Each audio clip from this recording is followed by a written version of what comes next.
Nuevamente, hola a todas y todos los seguidores de las redes sociales de Teatro Ciudad de México, nuestros habitanteatros. Hoy descubriendo las artes escénicas a partir de una entrevista a una importante y reconocida creadora mexicana. Originaria de Mérida, Yucatán, Conchi León es una dramaturga, actriz, directora, investigadora y docente que seduce con cada una de sus obras, las cuales cuentan con elementos testimoniales y documentales que retoman las raíces, tradiciones y costumbres de su región, además de explorar el universo femenino. Es autora de más de 60 obras, entre las que destacan Mestiza Power, Del Manantial del Corazón, La Tea Mariela y Santificarás las Fiestas. Hoy nos regala unos minutos de su tiempo para hablar sobre su trayectoria y su visión del teatro. Acompáñanos. ¿Cómo llegó el teatro a usted, a su vida? ¿Cuál fue su primera obra? ¿Cómo fue la recepción de esta? Yo desde muy pequeña quería estudiar teatro. Mi mamá me puso a estudiar ballet y danza para que yo dejara de ser gorda, porque siempre fui una niña con sobrepeso. Y el teatro no, porque el teatro está comprobado que no le quita lo gordo a nadie. Y entonces, pues mi mamá no quería que yo estudiara teatro.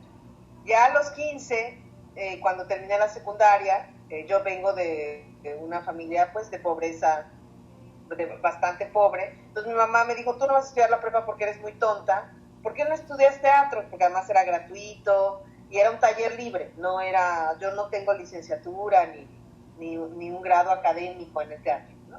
Entonces me integro a ese taller libre de teatro, donde mi maestro, además de director de teatro, era mimo, y en ese centro cultural daban clases también de jazz, entonces pude seguir teniendo una formación, digamos, más libre.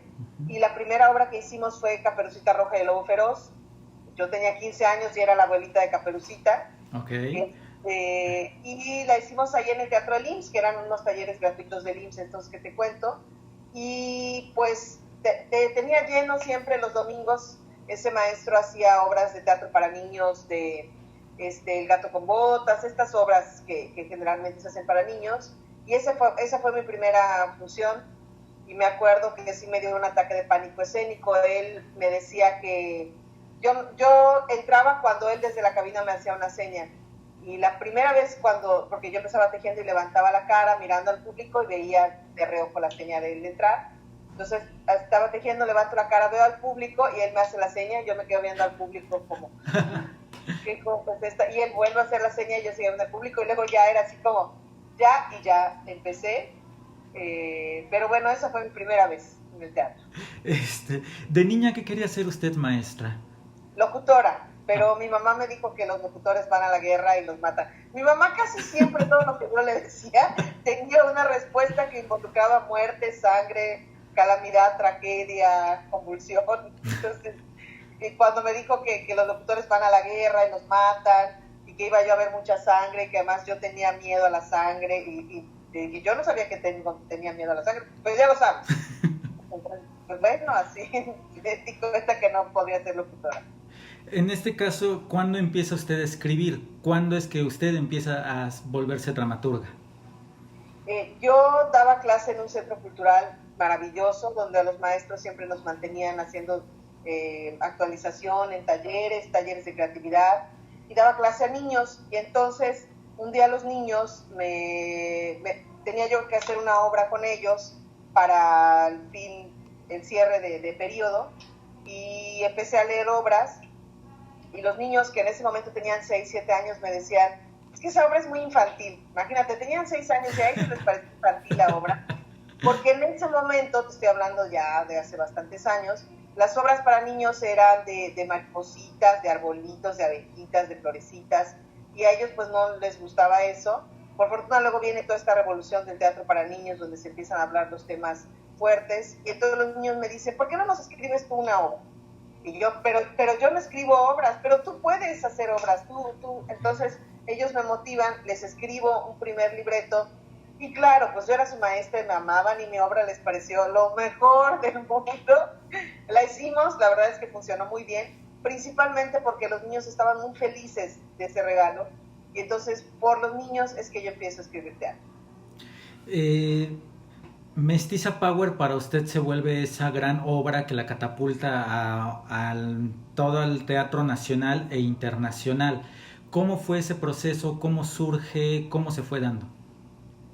Pues Mestiza Power, un día voy pasando por una calle de Mérida y me encuentro a una mestiza, que es como nosotros le decimos a las mujeres indígenas, eh, y tenía su huipil, pero tenía unos lentes Ray-Ban, morena, morena, y cuando sonreía los dientes tenían casquillos de plata, entonces era una imagen muy poderosa.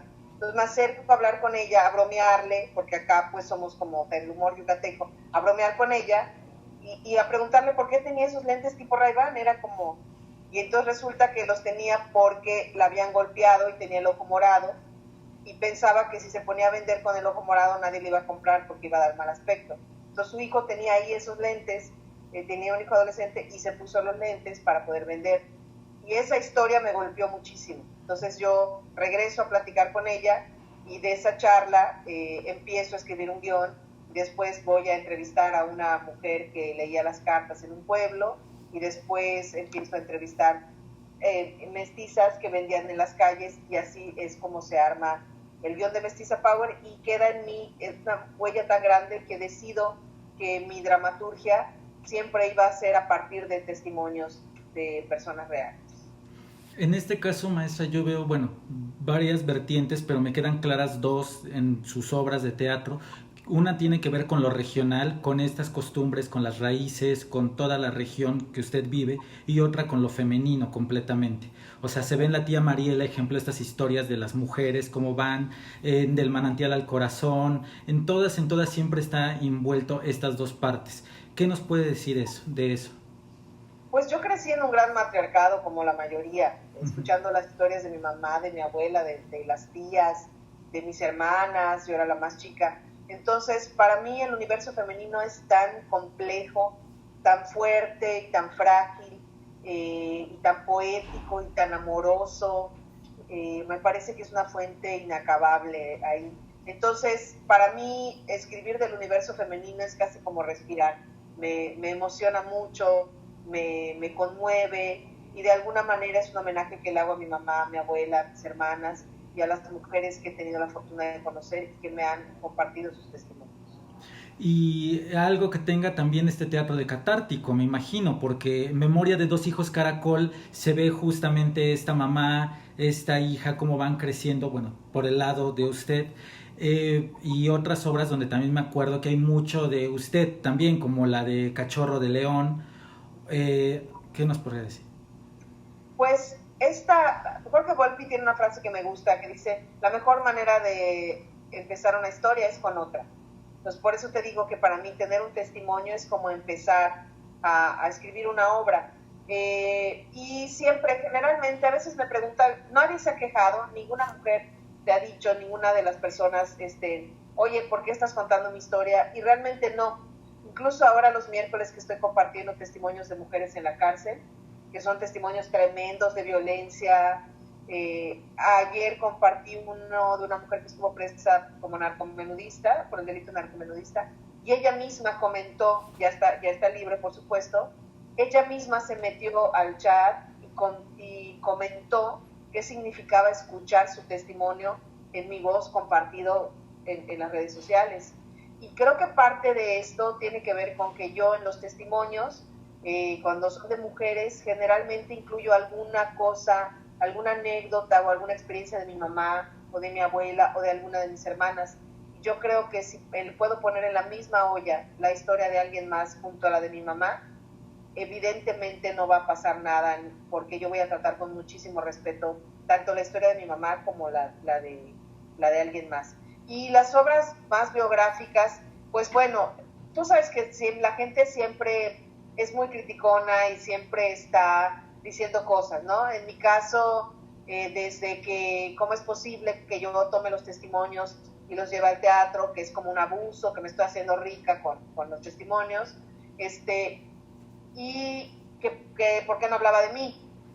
Entonces decidí hacer estas obras biográficas como Cachorro de León o lo que estoy haciendo sobre mi mamá, y entonces resulta que era una egocéntrica porque ahora tenía que hablar de mí. Se me ocurrió que mi vida era interesante para alguien. Entonces, bueno, no hay manera de que los haters estén contentos. Siempre te van a encontrar un defecto y te van a decir, van a encontrar formas de devalorizar tu trabajo, de intentar devalorizarlo, porque la verdad es que mi trabajo afortunadamente tiene un eco en gente que cree en mí y en gente que, como tú dices, encuentra ese espacio catártico, como en el manantial del corazón, que es como hablar de mujeres a las que se les han muerto sus hijos, porque a mi mamá se le murieron 6. Entonces, tener ese espacio para hablar de la muerte de los hijos, a las mujeres que se les han muerto sus hijos, están ahí y viven esa catarsis en la obra. Y a veces nosotras las escuchamos llorar y cómo están, y también nos conmueve a nosotras y nos lleva a otro lugar.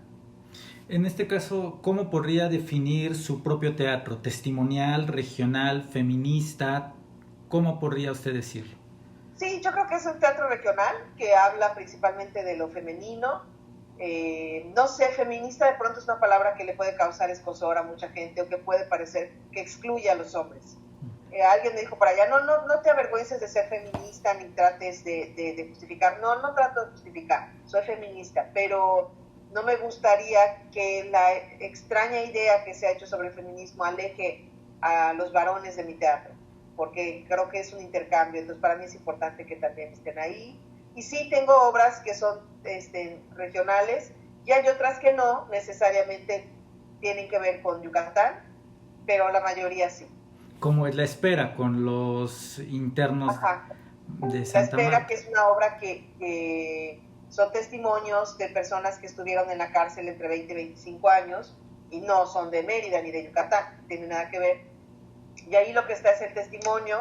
Es una obra que a mí me gusta mucho porque es, digamos, la primera vez que trabajo de los temas que tienen que ver con la masculinidad, y me gustó mucho poder entrar a los testimonios desde otro lugar y también hablar de teatro penitenciario, que es algo que también fue una experiencia muy grande en mi vida. No sé si vuelva a dar talleres o a hacer teatro penitenciario, pero realmente abonó mucho a mi experiencia teatral.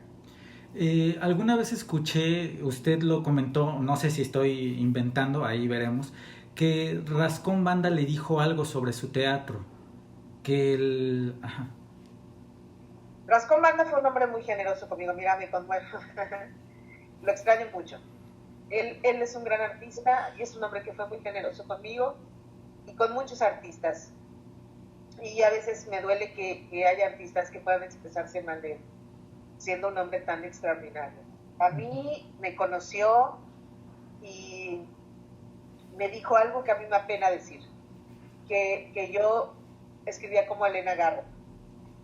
Nadie escribe como Elena Garro, solo Elena Garro, ¿no? Pero cuando él me dijo eso, wow, me dejó un parámetro tremendo. Me puse a leer todas las obras de Elena Garro. Casi empiezo a comer papilla como ella, que ves que comía papilla en sus últimos días.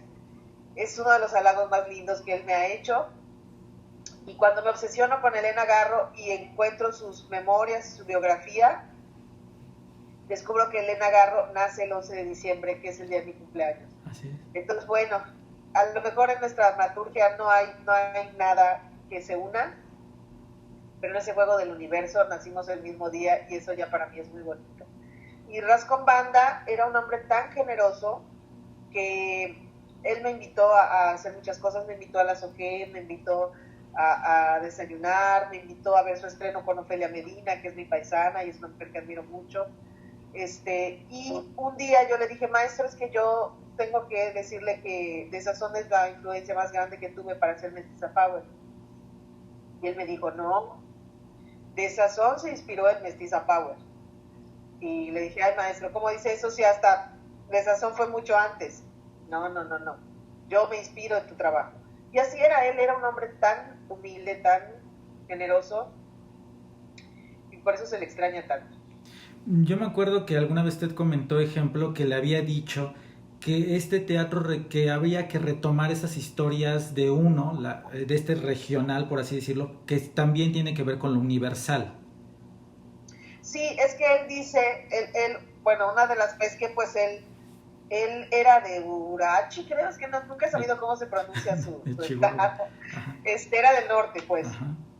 Y pues él sufrió mucho también este estigma de ciertos intelectuales consideran que el teatro regional no tiene un valor intelectual, que es nada más paisajista. Incluso a él le habían dicho que él quería bordear la dramaturgia mexicana de Nopales porque hablaba de cosas, de temas mexicanos, pues. Y cuando él encuentra mi teatro, dice, pues es que la dramaturgia actual en ese momento, decía él, porque además de que era amoroso y generoso, también era terrible, decía que la dramaturgia en ese momento tenía las propiedades del agua, era incolora, insabora, ¿y qué otra? Ay, no. Las tres propiedades del agua. Me dice, y tu teatro tiene olor, tiene sabor, tiene color, y creo que eso es lo que también podemos dar desde la región. Entonces, él decía que tenía alumnos de Chiapas, de los estados, con un imaginario enorme, pero a la hora de escribir escribían de marcianos y entonces de cosas que realmente no tenían que ver con su raíz y que cuando platicaban eran increíbles, pero había cierto pudor de hablar de eso en general. Era mejor hablar de los grandes temas, cuando los grandes temas son también los que nos suceden en la vida, para mí al menos. Y sí, bien dicen aquello de que si quieres ser universal, habla de tu aldea. Así es.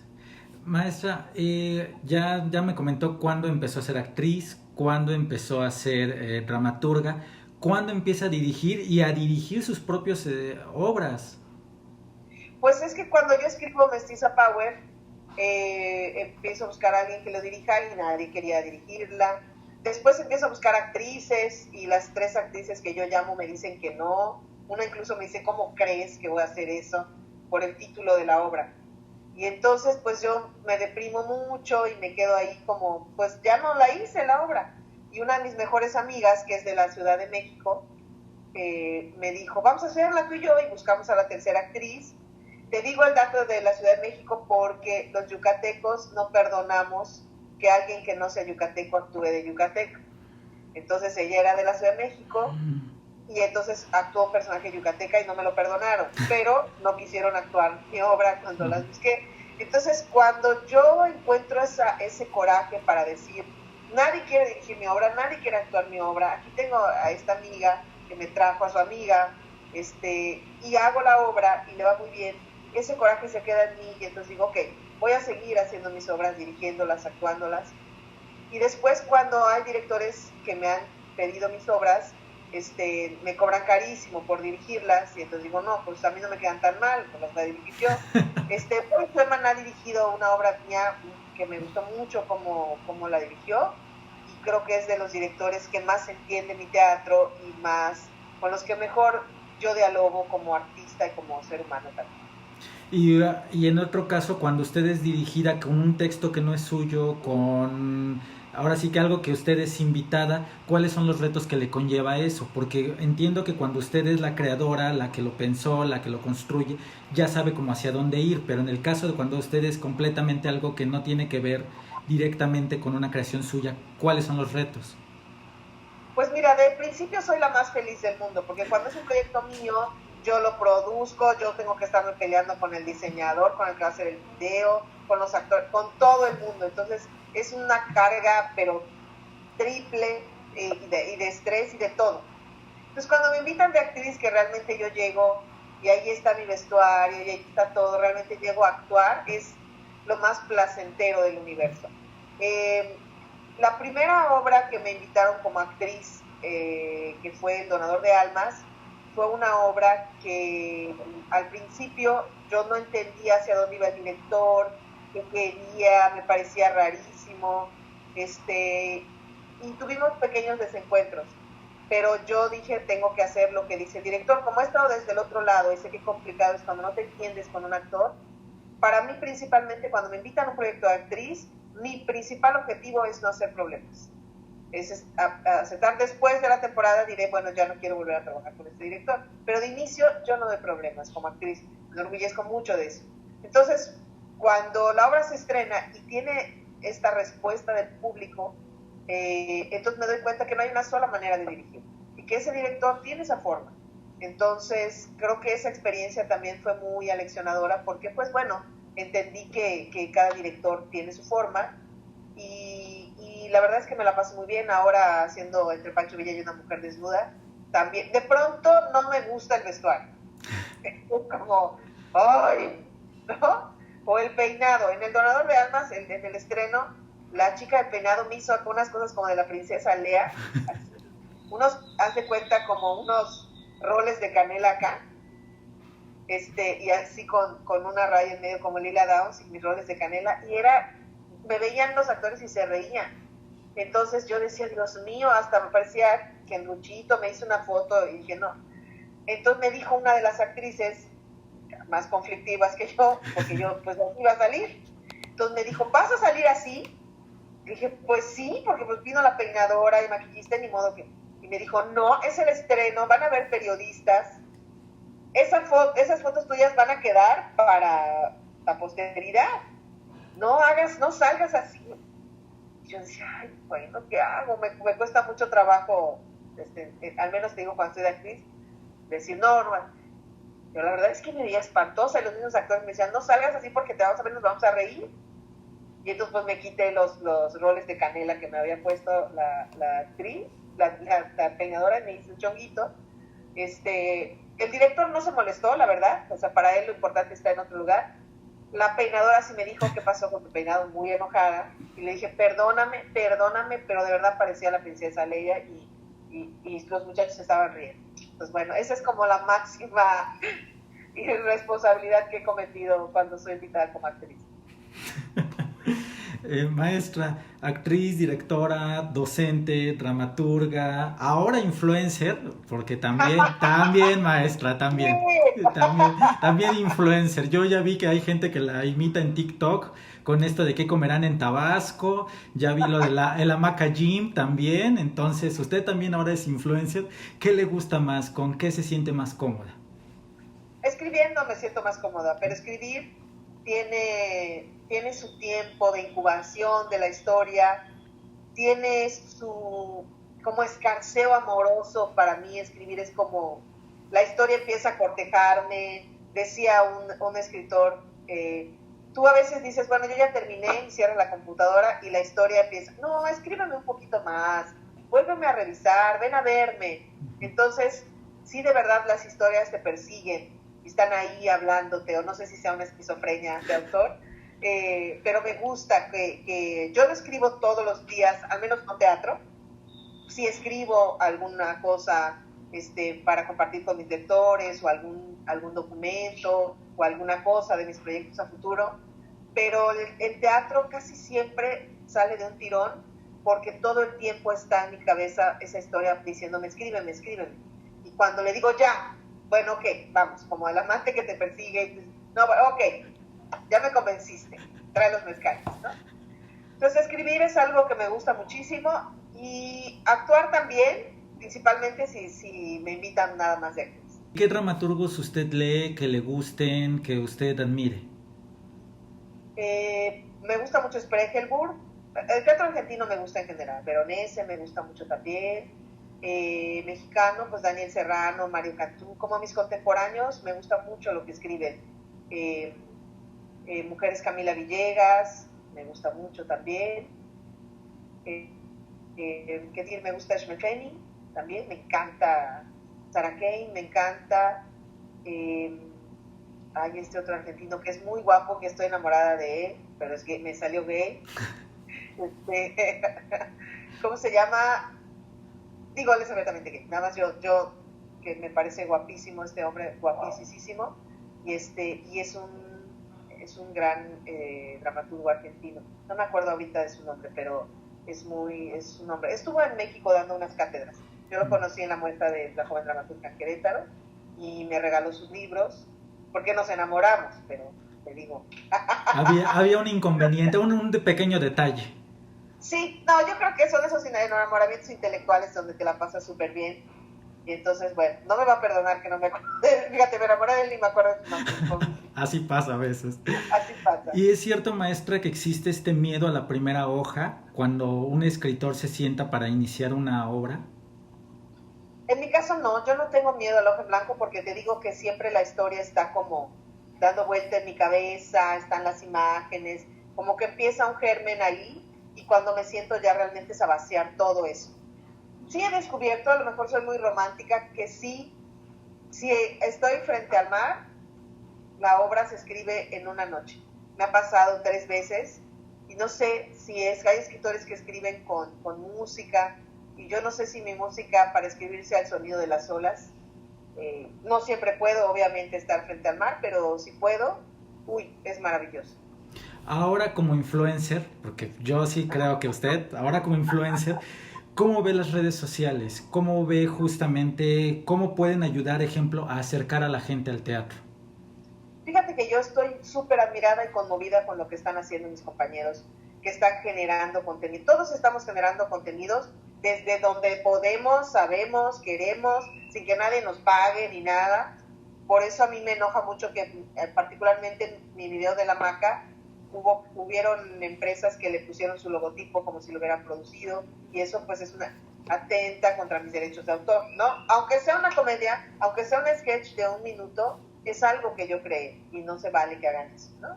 Entonces yo creo que esto que está pasando con mis compañeros que lo veo y están, te digo, creando cosas, dando talleres, bueno, no paramos de hacer cosas para seguir en contacto con nuestros espectadores, es maravilloso. Y realmente lo que queremos todos es llevar gente al teatro en algún momento. Que esos contenidos, si les interesan en poquito, los vengan a ver al teatro en el mucho y sin editar. Entonces, sí, yo creo que todos queremos eso y esperamos que sí. Próximos proyectos, maestra. Pues vamos a retomar Entre Pancho Villa y una mujer desnuda. Voy a estrenar en Mérida, gracias a un apoyo de la Secretaría de la Cultura y las Artes de Yucatán, un proyecto que se llama La Casa de tu Alma, que son 3 personajes que visitan un cementerio y entonces cuentan historias de cementerio, pero para hablar finalmente de lo fugaz que es la vida y de si tiene algún sentido los cementerios, las tumbas, porque realmente nuestro legado está en otro lugar. Y es todo a partir de la muerte del abuelo de uno de los personajes y que él se niega a ir a ver su tumba y nosotros lo convencemos para ir ahí y hacemos estas visitas a las tumbas. Eso es como un proyecto personal. Teníamos una gira en España en julio, me habían invitado a estrenar mi película del Manantial del Corazón en la Filmoteca Nacional de Barcelona y estaba pues muy, muy feliz por eso. La película iba a estar lista en mayo, no sé ahora con todo lo que ha pasado cómo va el director y el editor, pero bueno, ojalá que se pueda concretar y podamos estrenar la película ahí en la Filmoteca y si no, pues bueno, vamos a estrenarla en Yucatán cuando esté lista. Finalmente, maestra, para usted si pudiera definir qué es el teatro.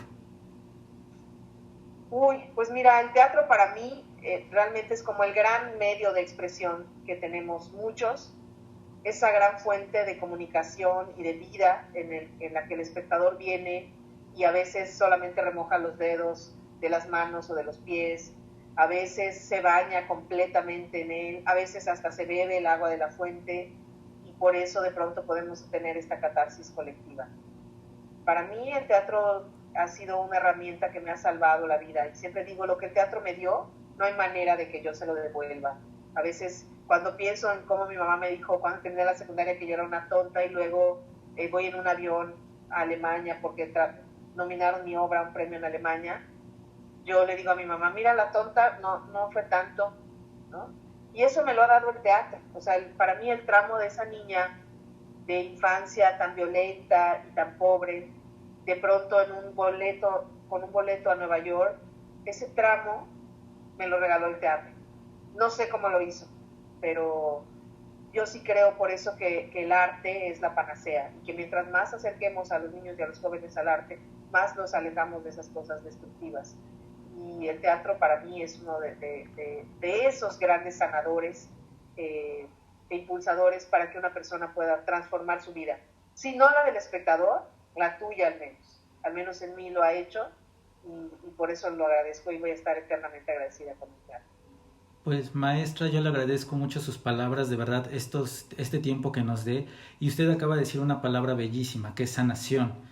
Yo que he tenido oportunidad de ver algunas de sus obras, de verdad creo que he salido con ese sentimiento, de sentir algo. Sobre todo me acuerdo mucho del Manantial del Corazón, que usted hizo funciones en el Teatro de la Ciudad de Esperanza Iris posterior al temblor.